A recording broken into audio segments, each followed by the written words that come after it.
Assalamu alaikum students, hope so you're all good. Today we are going to start the activity number 3 of grade 8 science. So in this activity liquids and solids and gases को हम explain करेंगे, define करेंगे.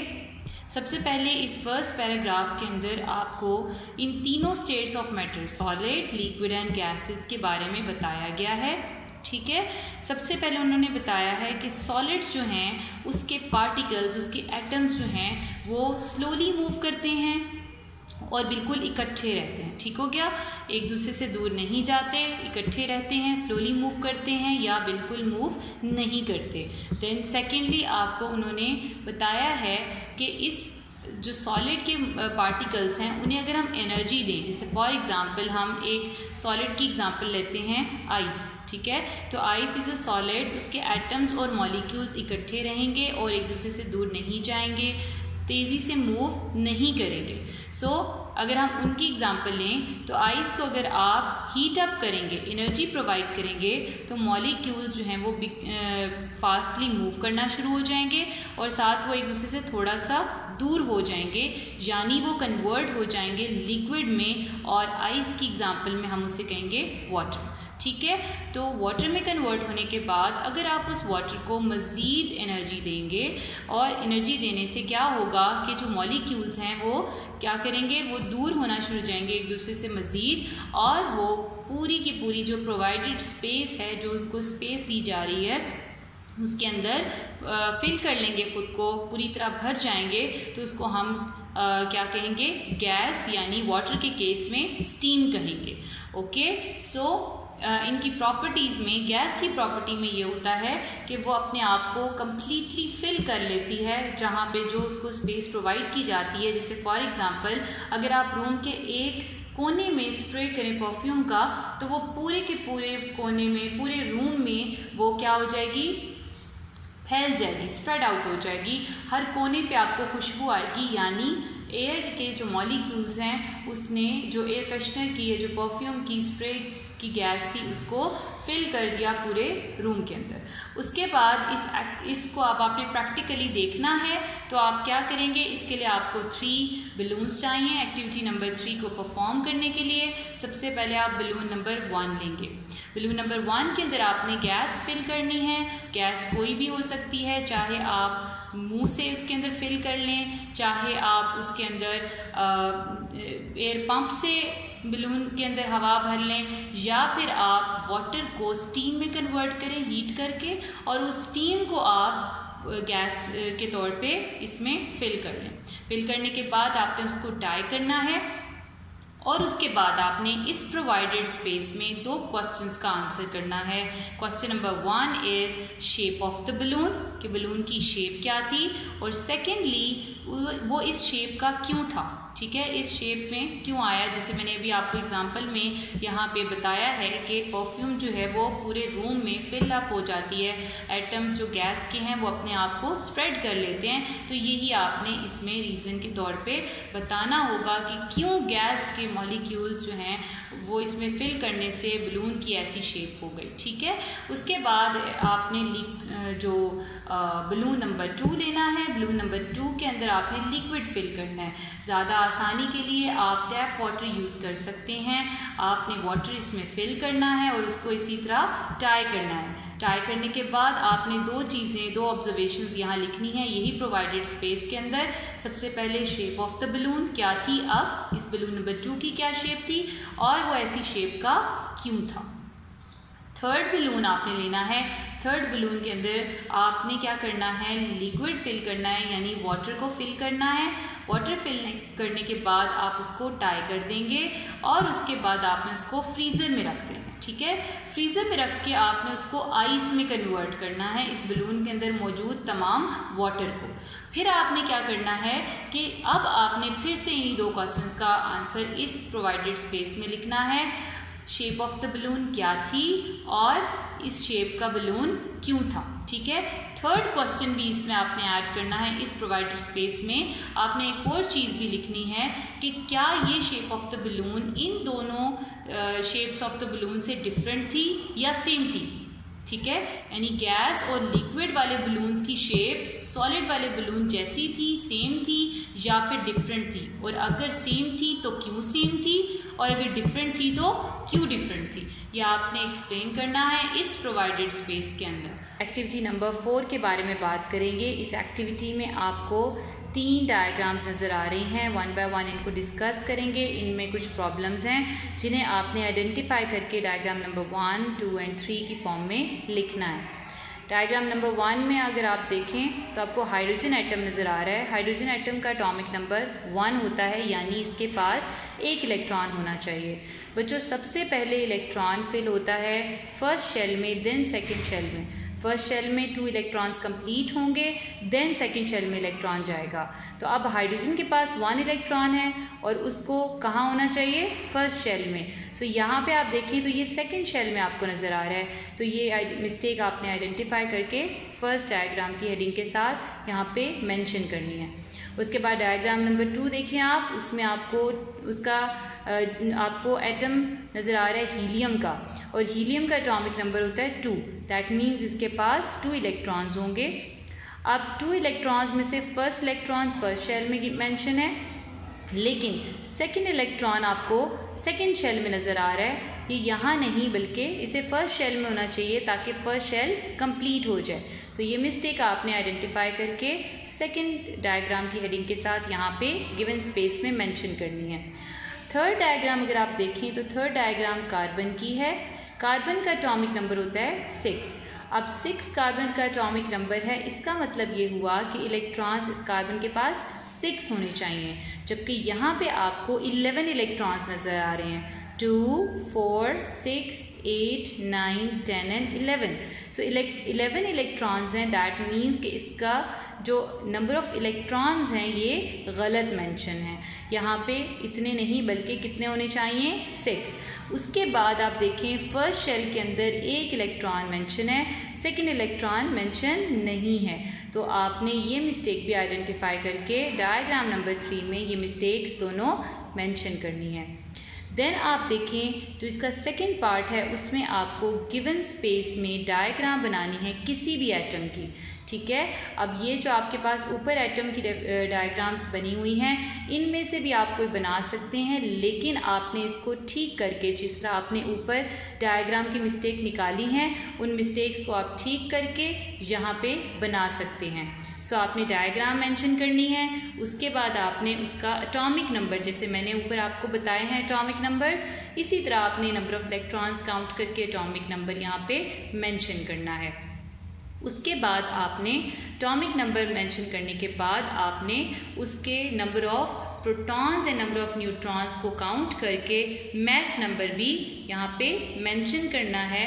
और उसके बाद आपने बताना है, जैसे हमने ये बात की कि एटॉमिक नंबर 2 होगा तो हीलियम का होगा, एटॉमिक नंबर 6 हो गया तो कार्बन का एटम होगा। इसी तरह आपने एटॉमिक नंबर यहाँ मेंशन करके यहाँ पे आपने उसको बताना है कि एटॉमिक नंबर क्योंकि ये है तो इसलिए ये एटम ये वाला एटम है, ठीक है। आप नंबर 1.1 की बात करेंगे। बच्चों, इस एक्टिविटी में आपको एक स्पेस प्रोवाइड की गई है। इस स्पेस के अंदर आपको मेटल की कुछ प्रॉपर्टीज़ के बारे में बताना है और उसकी इम्पोर्टेंस के बारे में बताना है। सबसे पहले आपने 2 कॉलम्स बनाने हैं, एक प्रॉपर्टीज़ का और एक इम्पोर्टेंस का। प्रॉपर्टीज़ के जो आपके पास है, इसके अंदर आपने प्रॉपर्टीज़ लिखनी है। उसमें आप 4 से 5 प्रॉपर्टीज़ लिख सकते हैं, just like ductility, high boiling point, malleability and conductors. Ductility ductile से वर्ड निकला है, यानी मेटल्स डक्टाइल होते हैं। डक्टाइल का मतलब क्या है कि मेटल्स जो हैं उनको हम डिफरेंट वायर्स के अंदर कन्वर्ट कर सकते हैं, बिल्कुल बारीक तारों के अंदर उसको हम कन्वर्ट कर सकते हैं।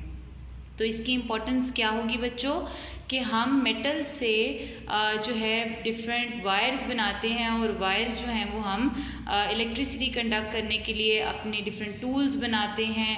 हमारी जितने भी घरों में इलेक्ट्रिसिटी आ रही है वो वायर्स के थ्रू आ रही है, थ्रू कंडक्टर्स आ रही है। और क्योंकि मेटल्स कंडक्टर्स होते हैं और मेटल डक्टाइल होते हैं तो हम उनको वायर्स की फॉर्म में जो है वो हम यूज़ करते हैं उसको, और उस तरह से हम उनको अपनी पूरी की पूरी जो है वो घर की वायरिंग जो है वो हम करवा सकते हैं, और इस तरह से हमें इलेक्ट्रिसिटी मिल जाती है। इसी तरह हीट को भी कंडक्ट करते हैं मेटल्स, तो they are good conductors as well. So ये हम आगे एक्सप्लेन करेंगे। उसके बाद आपके पास सेकेंड प्रॉपर्टी है हाई बॉइलिंग पॉइंट। तो बच्चों, मेटल्स की बॉइलिंग पॉइंट बहुत हाई होते हैं, दे आर सॉलिड्स। तो हाई बॉइलिंग पॉइंट है, दैट मीन्स कि वो जल्दी से जो है वो लिक्विड में कन्वर्ट नहीं होते। थोड़े टेम्परेचर पे वो लिक्विड में कन्वर्ट नहीं होते, उनको लिक्विड में कन्वर्ट करने के लिए बहुत ज़्यादा टेम्परेचर चाहिए। तो इस प्रॉपर्टी की वजह से हम मेटल्स से अपने जो है वो बनाते हैं, जितने भी हमारे घर के बर्तन हैं, जितनी चीज़ें हैं जो आपको हाई टेम्परेचर पे हमने उसको रखना होता है। आपके घर के बर्तन जो हैं वो हम जब चूल्हे पे रखते हैं, अगर वो मेटल्स हाई बॉइलिंग पॉइंट के साथ ना हों तो वो पिघल जाएं, वो लिक्विड में कन्वर्ट हो जाएं, लेकिन ऐसा नहीं होता। ठीक है, तो मेटल्स की ये प्रॉपर्टी भी बहुत इंपॉर्टेंट है कि वो जल्दी लिक्विड में कन्वर्ट नहीं होते, तो इसलिए हम उनको यूज़ करते हैं उन चीज़ों में, उन चीज़ों को बनाने में जिसमें हमें हाई टेम्परेचर के ऊपर भी सॉलिड रिक्वायर्ड होता है। ठीक है, जैसे आपके घर के बर्तन हैं या आपकी डिफरेंट और चीज़ें हैं, डिफरेंट टूल्स हैं ऐसे जो हीट अप हो जाते हैं, लेकिन उन्हें हमें सॉलिड ही रखना होता है, उनकी शेप चेंज हो जाए नहीं तो हम उसके अंदर कोई और काम ना कर सकें। इसी तरह आपके पास थर्ड जो है प्रॉपर्टी है वो है मेलेबिलिटी। मेलेबिलिटी का मतलब ये है कि मेटल्स को हम डिफरेंट शेप्स में कन्वर्ट कर सकते हैं। अगर मेटल डिफरेंट शेप्स में ना कन्वर्ट हो सकें तो फिर हम चीज़ें ना बना सकें। हम मेटल से बहुत कुछ बनाते हैं, ज्वेलरीज, फर्नीचर, घर का सामान, हम बहुत कुछ बनाते हैं मेटल से। और ये सारी चीज़ें जो हैं ये क्यों बनती हैं मेटल से? क्योंकि मेटल की प्रॉपर्टी है कि वो मैलेबल होता है। इसी तरह मेटल गुड कंडक्टर होता है, जिसे मैंने स्टार्ट में बात की। मेटल जो है वो गुड कंडक्टर्स हैं हीट एंड इलेक्ट्रिसिटी के। तो मेटल जब हीट को कंडक्ट करते हैं तो हम घर में खाना बना सकते हैं, हम चीज़ें जो है वो कंडक्ट करने की वजह से मेटल क्योंकि हीट को कंडक्ट करता है तो हमारे जितने भी बर्तन हैं उनके अंदर हम या जितने भी हमारे और इंस्ट्रूमेंट्स हैं जिनमें हमें हीट को कंडक्ट कराना होता है वहाँ पे हम उसको यूज़ करते हैं। इसी तरह इलेक्ट्रिसिटी को कंडक्ट करते हैं मेटल्स, तो हमारी वायरिंग जितनी भी हुई हुई है या जितने भी आपके घर में इलेक्ट्रिसिटी के अप्लायंसेस है वो सारे के सारे मेटल्स के थ्रू जो है वो यूज़ होते हैं। यूज़ उसमें मेटल इसलिए होता है क्योंकि दे आर गुड कंडक्टर।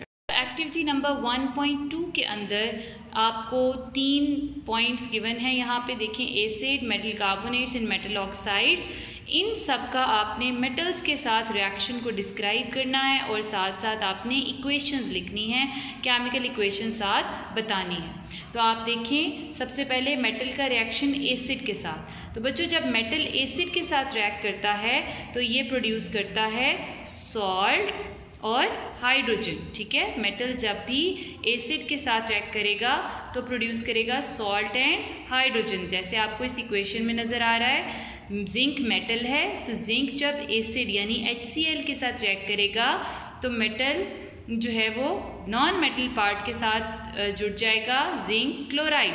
तो क्या बन गया? जिंक क्लोराइड, और साथ हाइड्रोजन जो है वो रिलीज हो जाएगी। इस तरह से ये रिएक्शन हो जाएगा। इसी तरह सेकेंड जो आपके पास रिएक्शन है उसमें आपने मेटल का मेटल कार्बोनेट्स के साथ बताना है। लेकिन बच्चों, ये रिएक्शन पॉसिबल नहीं है क्योंकि मेटल्स जो हैं वो मेटल कार्बोनेट के साथ रिएक्ट नहीं करते। क्यों नहीं करते? क्योंकि मेटल भी बेस बनाते हैं और मेटल कार्बोनेट्स भी बेस हैं, तो बेस और बेस आपस में रिएक्ट नहीं करती। इसी तरह जो थर्ड आपके पास है वो है मेटल ऑक्साइड्स। तो मेटल मेटल ऑक्साइड के साथ रिएक्ट करते हैं। जब मेटल मेटल ऑक्साइड के साथ रिएक्ट करेंगे तो प्रोड्यूस करेंगे मेटल ऑक्साइड्स दोबारा से, यानी इसमें आपके पास डिस्प्लेसमेंट रिएक्शन होगा। डिस्प्लेसमेंट रिएक्शन बच्चों कहते हैं उस रिएक्शन को जिसमें एक मेटल दूसरे की जगह ले लेता है, यानी जिस तरह यहाँ पे मैग्नीशियम कॉपर की जगह ले लेगा। देखें, पहले कॉपर के साथ ऑक्सीजन थी लेकिन अब मैग्नीशियम के साथ ऑक्सीजन है। जब मैग्नीशियम कॉपर ऑक्साइड के साथ रिएक्ट करेगा तो मैग्नीशियम ऑक्साइड के साथ जुड़ के मैग्नीशियम ऑक्साइड बनाएगा और साथ साथ इसमें कॉपर जो है वो अलग हो जाएगा। तो ये रिएक्शन होगा जब मेटल ऑक्साइड के साथ रिएक्ट कर जाएगा। So students, now move on to the activity number 1.3. इस एक्टिविटी में बच्चों आपको डिफरेंट जो है फॉर्मूलाज लिखने हैं, नेम्स लिखने हैं और यूजेस लिखने हैं सॉल्ट्स के। 5 सॉल्ट्स के आपने नेम्स लिखने हैं, यूजेस लिखने हैं और साथ साथ फॉर्मूलाज लिखने हैं। सो स्टार्ट करते हैं इस एक्टिविटी को। बच्चों इस एक्टिविटी में सबसे पहले आपको सॉल्ट नेम नज़र आ रहा है NaCl यानी सोडियम क्लोराइड। इसका नाम रखते हैं। पहले आपने मेटल का नाम यानी सोडियम और आगे नॉन मेटल पार्ट क्लोराइड, तो नाम क्या बन गया? Sodium chloride. इसका यूज़ आप देखें तो ये यूज़ होता है फूड प्रिजर्व करने के लिए, यानी फूड को लंबे अरसे तक महफूज रखने के लिए। जो आपके घरों में कैंड फूड आता है, जो डब्बों में बंद फूड आता है, वो सारा उसके अंदर हम फूड प्रिजर्वेटिव डालते हैं ताकि वो फूड ख़राब ना हो। इसी तरह सोडियम क्लोराइड फ्लेवर इन्हांसर है। आप घरों में जब खाना बनाते हैं तो सोडियम क्लोराइड यानी नमक को आप इस्तेमाल करते हैं और उससे आपके खाने का जायका अच्छा हो जाता है। इसी तरह ये मैन्युफैक्चर करता है प्लास्टिक्स को, ठीक है। प्लास्टिक मैन्युफैक्चरिंग में बहुत ज़्यादा इसका रोल है। इसके अलावा डिफरेंट केमिकल्स बनाने में ये हेल्पफुल है। फिर आपके पास सेकेंड सॉल्ट है कैल्शियम क्लोराइड।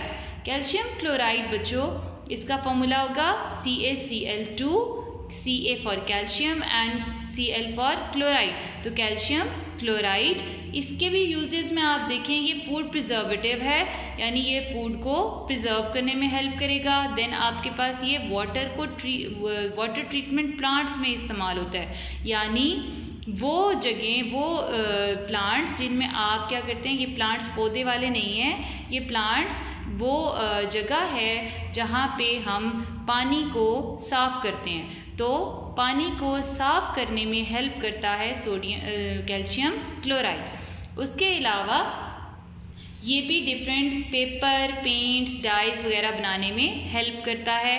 तो आपने ये यूज़ भी इसका लिखना है। देन आप देखिए आपके पास थर्ड सॉल्ट है सोडियम नाइट्रेट। तो सोडियम नाइट्रेट का फॉर्मूला हो जाएगा NaNO3।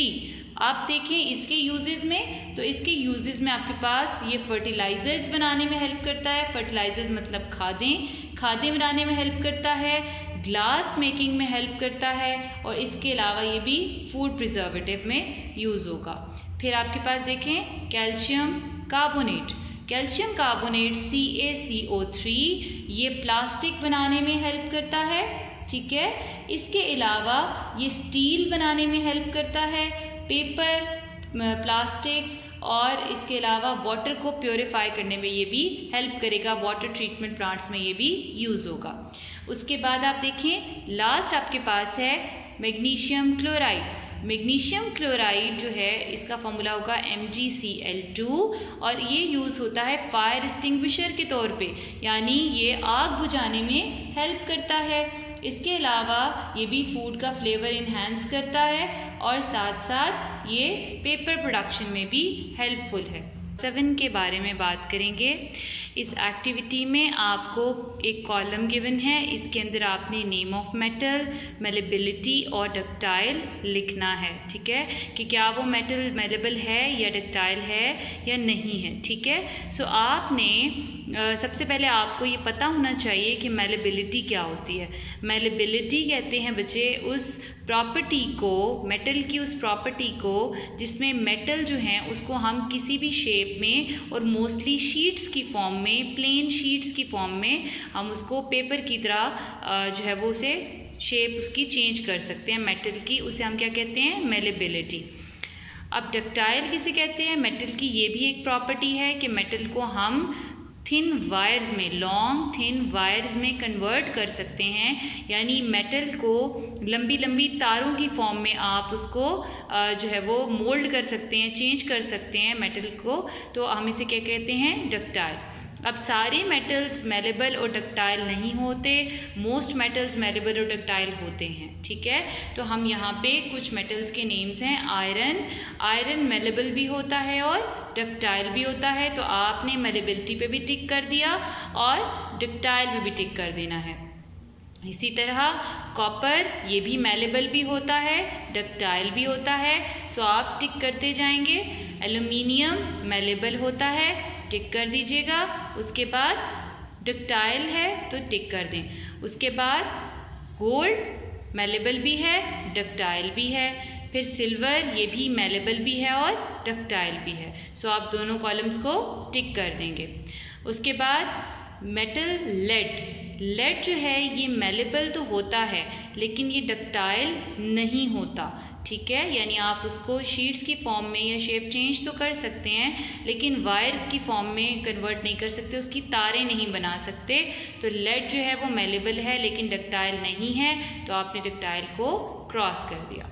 नंबर 9 के बारे में बात करेंगे। इस एक्टिविटी में आपको सारी की सारी इक्वेशंस जो गिवन हैं ये न्यूट्रलाइजेशन रिएक्शन या एसिड बेस रिएक्शन की general equations and examples given हैं। इनमें आपने ब्लैंक स्पेसेस को फिल करना है। जस्ट लाइक फॉर एग्जांपल यहाँ देखें, तो न्यूट्रलाइजेशन रिएक्शन या एसिड बेस रिएक्शन में हमेशा एसिड बेस के साथ रिएक्ट करके सॉल्ट एंड वाटर प्रोड्यूस करता है। तो यहाँ पे देखें acid plus base give salts and water, तो आप यहाँ पे भी इसी न्यूट्रलाइजेशन रिएक्शन या एसिड बेस रिएक्शन को फिल करेंगे और नीचे में भी आपने एसिड बेस रिएक्शन को फिल करना है। ब्लैंक्स जो गिवन है उनको आपने कंप्लीट करना है।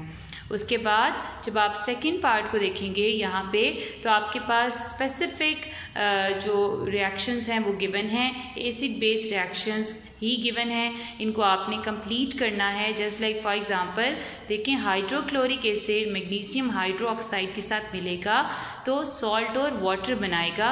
अब सॉल्ट कौन सा होगा ये आपको यहाँ से पता चलेगा। बच्चे देखें आप, क्लोरिक मीन क्लोराइड, सॉल्ट में क्लोराइड वाला पार्ट ऐड होगा, सो हाइड्रोक्लोरिक एसिड में से हमेशा हम क्लोराइड सॉल्ट में लिखेंगे। और यहाँ से आप देखें इसमें से बेस का पार्ट आपने मेटल का पार्ट लेना है, तो ये आपको नज़र आ रहा है मैग्नीशियम, तो magnesium chloride, salt is magnesium chloride. Hydrochloric acid magnesium hydroxide के साथ मिलके मैग्नीशियम क्लोराइड सॉल्ट और साथ वाटर प्रोड्यूस करेगा। इसी तरह आप यहाँ देखें, नाइट्रिक एसिड सोडियम हाइड्रोक्साइड के साथ मिलके क्या प्रोड्यूस करेगा, सॉल्ट। अब कौन सा सॉल्ट होगा, नाइट्रिक एसिड, तो इससे आपने क्या निकालना है, नाइट्रेट। नाइट्रिक एसिड में से सॉल्ट का नाइट्रेट पार्ट आता है और सोडियम इसमें मेटल है, तो आपके पास क्या सॉल्ट बनेगा, सोडियम नाइट्रेट। आप यहाँ क्या लिखेंगे, सोडियम नाइट्रेट और साथ वाटर। थर्ड इक्वेशन देखें, नाइट्रिक एसिड लिथियम हाइड्रोक्साइड के साथ मिल रहा है, तो आप देखें नाइट्रिक एसिड में से फिर से नाइट्रेट पार्ट और लिथियम हाइड्रोक्साइड में लिथियम मेटल आप लेंगे तो लिथियम नाइट्रेट, सॉल्ट का नाम क्या होगा, लिथियम नाइट्रेट और साथ वाटर प्रोड्यूस हो जाएगा। फोर्थ इक्वेशन में आप देखिए आपको एसिड बताना है, फोर्थ एंड फिफ्थ दोनों में आपने एसिड वाला पार्ट बताना है कि अगर मैग्नीशियम क्लोराइड है, मैग्नीशियम क्लोराइड में मैग्नीशियम हाइड्रोक्साइड किस एसिड के साथ मिलके मैग्नीशियम क्लोराइड देगा। तो अपनी फर्स्ट इक्वेशन देखें, यहाँ पे भी हाइड्रोक्लोरिक एसिड मैग्नीशियम हाइड्रोक्साइड के साथ मिलके मैग्नीशियम क्लोराइड दे रहा था, तो आपके पास क्या हो जाएगा, यहाँ पे मैग्नीशियम हाइड्रोक्साइड किसके साथ जुड़ेगा, हाइड्रोक्लोरिक एसिड के साथ, क्योंकि आपके सॉल्ट में क्लोराइड है, ठीक है। तो आपके पास कौन सा एसिड होगा, हाइड्रोक्लोरिक एसिड। फिफ्थ में देखें, आपके पास सॉल्ट में सल्फेट लिखा हुआ है, तो सल्फेट के लिए एसिड हमेशा होगा सल्फ्यूरिक एसिड, तो यहाँ आंसर में आ जाएगा सल्फ्यूरिक एसिड। जैसे आपके पास जो एग्जाम्पल नंबर 6 है उसमें गिवन है सल्फ्यूरिक एसिड, इसी तरह फिफ्थ में भी कौन सा होगा, सल्फ्यूरिक एसिड। अब आप देखें यहाँ पे 6 जो पार्ट है उसमें सल्फ्यूरिक एसिड के साथ कौन सी बेस रिएक्ट करके सॉल्ट बना रही है, और सॉल्ट का नाम आप देखें सोडियम सल्फेट। सल्फेट तो आपके पास आ गया एसिड से सल्फ्यूरिक एसिड, और दूसरा आपके पास क्या है, सोडियम, तो सोडियम के साथ आप हाइड्रोक्साइड लिखेंगे तो क्या बन जाएगा, सोडियम हाइड्रोक्साइड। तो आपके पास बेस कौन सी है, सोडियम हाइड्रोक्साइड। सेवंथ पार्ट अगर आप देखें, हाइड्रोक्लोरिक एसिड, तो सॉल्ट में क्या आना चाहिए, क्लोराइड। अब आप देखें सॉल्ट में क्लोराइड के साथ क्या लिखा हुआ है, lithium. That means lithium hydroxide base जो है ये इसमें यूज होगी। Students let's move on to the next activity, जो आपकी एक्टिविटी नंबर 10 है, जो इसी से रिलेटेड है। हम इसको भी साथ कवर करेंगे। बच्चे अब आप देखें आपके पास एक्टिविटी नंबर 10 है जो एक्टिविटी नंबर 9 के से रिलेटेड है, तो हम इसको साथ ही करेंगे। यहाँ पे आप देखें आपके पास सॉल्ट गिवन है डिफरेंट, उनके साथ एसिड और बेस आपने आइडेंटिफाई करने हैं, जैसे हमने एक्टिविटी नंबर 9 में किए थे। तो आपके पास सॉल्ट है NaCl यानी सोडियम क्लोराइड, तो आपके पास लिखा हुआ है NaCl। अब आप देखें सोडियम जो है ये क्योंकि मेटल है तो मेटल का पार्ट कहाँ से आता है, बेस से। तो दैट मीन्स कि बेस क्या होगी, सोडियम हाइड्रोक्साइड NaOH। तो बेस आपके पास है NaOH सोडियम हाइड्रोक्साइड। अब आप देखें इस सॉल्ट में जो सेकंड पार्ट है वो क्लोराइड है। तो हमने पिछली एक्टिविटी में अभी देखा है कि एसिड कौन सा होगा, फिर हाइड्रोक्लोरिक एसिड। क्लोराइड का पार्ट हाइड्रोक्लोरिक एसिड में से आया है। सेकंड आप देखें कैल्शियम फॉस्फेट। अब आप कैल्शियम फॉस्फेट को अगर देखें तो कैल्शियम फॉस्फेट में फॉस्फेट ग्रुप लगा हुआ है जो एसिड में से आया है, तो phosphate group will be phosphoric acid. ठीक है, फॉस्फोरिक एसिड में से फॉस्फेट ग्रुप आया है, दैट मीन्स एसिड आपका कौन सा होगा, फॉस्फोरिक एसिड। उसके बाद जो बेस है आप देखें कैल्शियम लिखा हुआ है, तो कैल्शियम जो है उसकी बेस क्या होगी, कैल्शियम हाइड्रोक्साइड। तो आपने फॉर्मूला भी लिखना है और साथ साथ आपने इसका वर्ड में भी इसका नेम लिखना है, केमिकल फॉर्मूला के साथ इसका नेम प्रॉपर आप मेंशन करेंगे, जैसे आपको यहाँ पे मेंशन हुआ हुआ नज़र आ रहा है, कैल्शियम हाइड्रोक्साइड। उसके बाद आप देखें जिंक नाइट्रेट। जिंक नाइट्रेट में आप देखें नाइट्रेट का पार्ट एसिड को शो कर रहा है, तो nitrate will be nitric acid HNO3। तो नाइट्रिक एसिड इसके एसिड पार्ट हो जाएगा। और उसके बाद इसमें जो मेटल है वो है जिंक, तो बेस हो जाएगी जिंक हाइड्रोक्साइड। ठीक है, जिंक हाइड्रोक्साइड। उसके बाद आप देखें सॉल्ट है आपके पास aluminium chlorate. Chlorate part acid में से आया है, तो आपके पास एसिड हो जाएगा hypochloric chlorous acid, hypochlorous acid. So आपने हाइपोक्लोरस एसिड यहाँ पे लिख देना है। उसके बाद बेस आपके पास एल्यूमिनियम हाइड्रोक्साइड हो जाएगी, aluminium hydroxide AlOH whole thrice. ठीक है, ब्रैकेट के बाहर आप 3 लिख देंगे।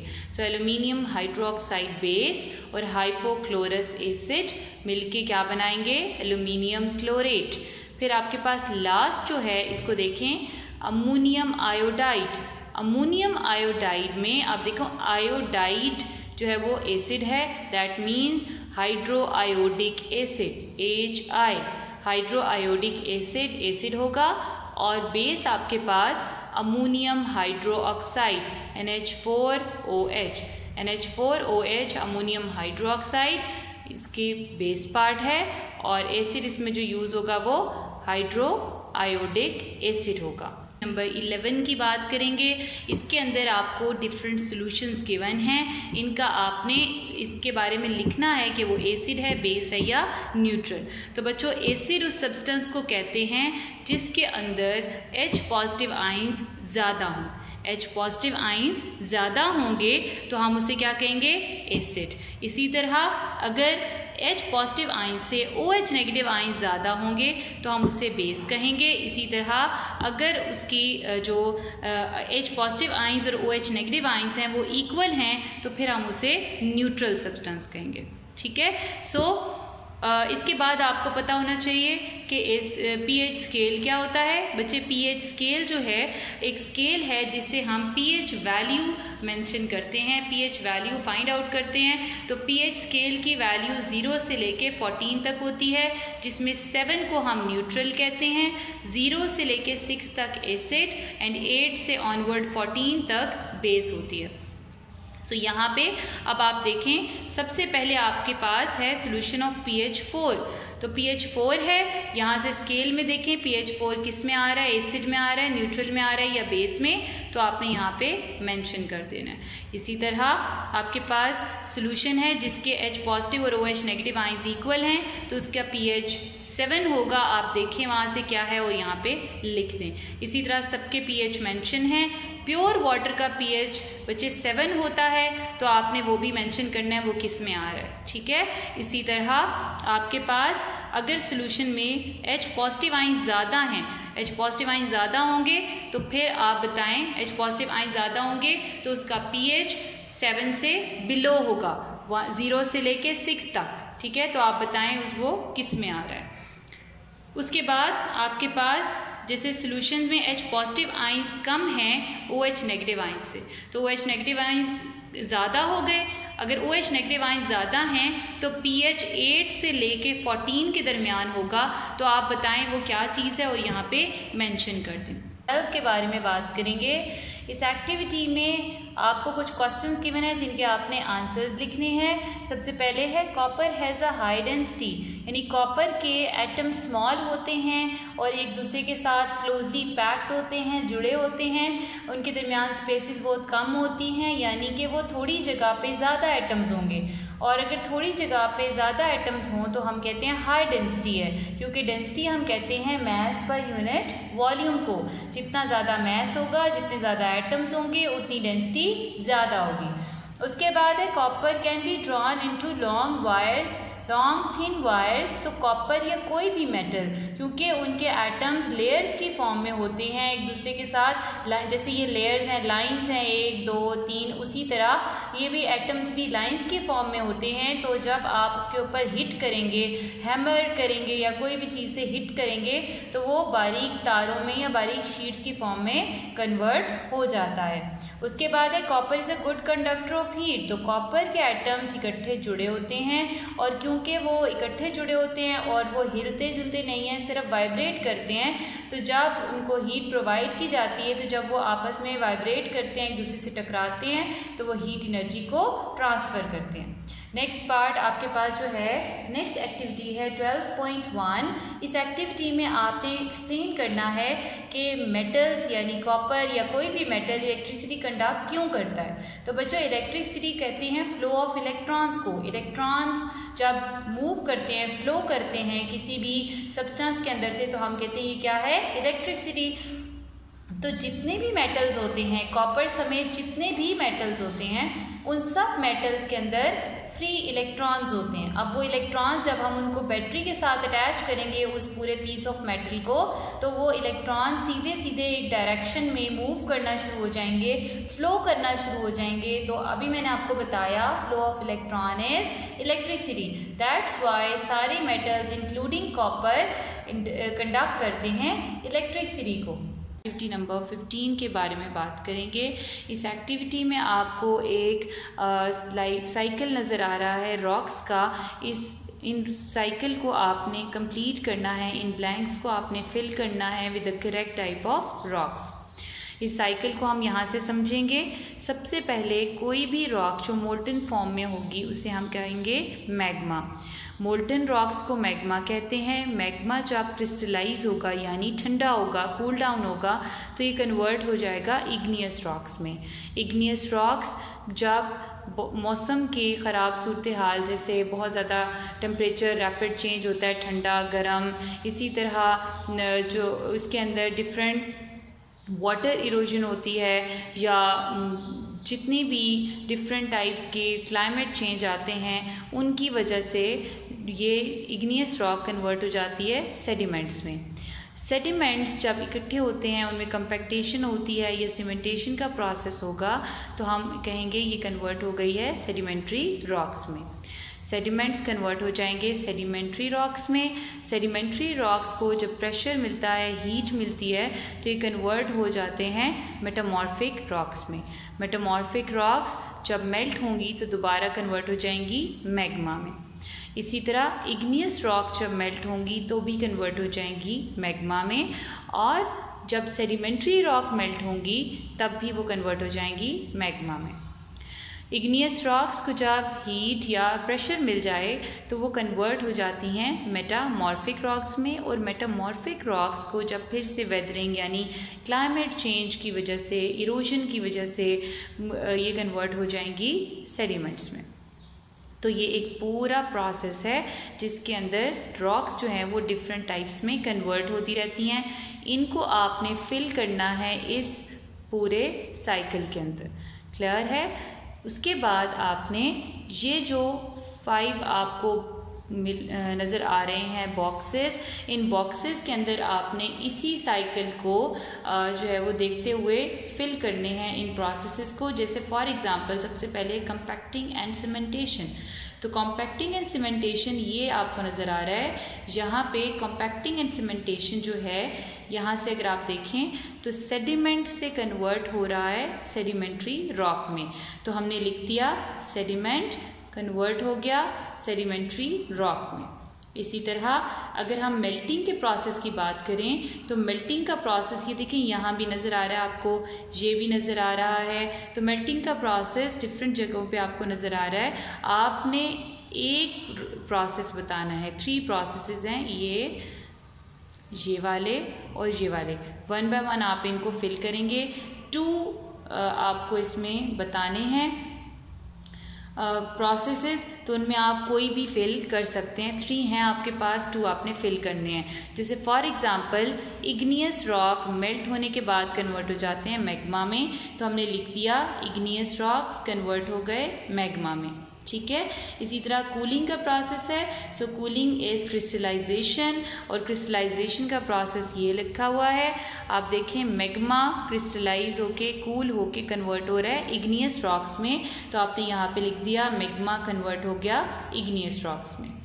फिर हीट एंड प्रेशर। तो हीट एंड प्रेशर देखें आप, ये हीट एंड प्रेशर नज़र आ रहा है आपको। तो sedimentary rock heat and pressure से कन्वर्ट हो गए मेटामॉर्फिक रॉक में, तो आपने यहाँ सेडिमेंट्री रॉक और यहाँ पे मेटामॉर्फिक रॉक लिख देना है। इसी तरह दूसरी भी ब्लैंक आप फिल करेंगे इस प्रोसेस को देखते हुए। फिर लास्ट आप देखें, आपके पास है weathering and erosion. Weathering and erosion आपको नज़र आ रहा है, ये भी लिखा हुआ है, ये भी लिखा हुआ है। तो आपने 3 प्रोसेसेस यहाँ से बताने हैं। सो सबसे पहले देख लें, आपके पास igneous rock weathering and erosion की वजह से कन्वर्ट हो रही है सेडिमेंट में, तो हमने लिख दिया इग्नियस रॉक वेदरिंग की वजह से कन्वर्ट हो गई सेडिमेंट में। तो इस तरह से आपने बाकी भी 2 फिल करनी है इसी साइकिल को देखते हुए। Students always remember honesty is the best policy. Thank you so much. अपना बहुत सारा ख्याल रखें। अल्लाह हाफिज़।